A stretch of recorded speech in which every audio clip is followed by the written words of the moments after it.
Hi everyone, it's Linda at Eco Botanica.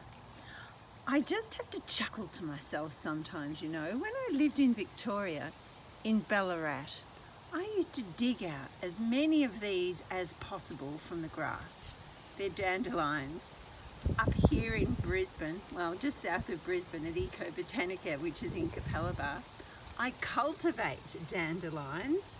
And I love to eat the greens, those fresh little ones in the middle, just the new ones coming through from in here. The big ones I find a bit bitter, but those little ones are quite delicious.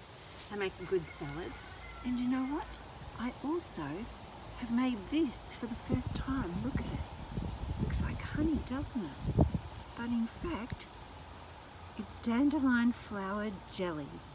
I collected dandelion flowers in the summer and autumn. I've taken all the green bits off and I froze them because I didn't have enough at one time to make sufficient jelly. And now I've got jars of it and it is delicious. It tastes very sweet and beautiful. I'll put the recipe up on the Eco Botanica website under the recipes tab if you'd like to have a look and make some yourself.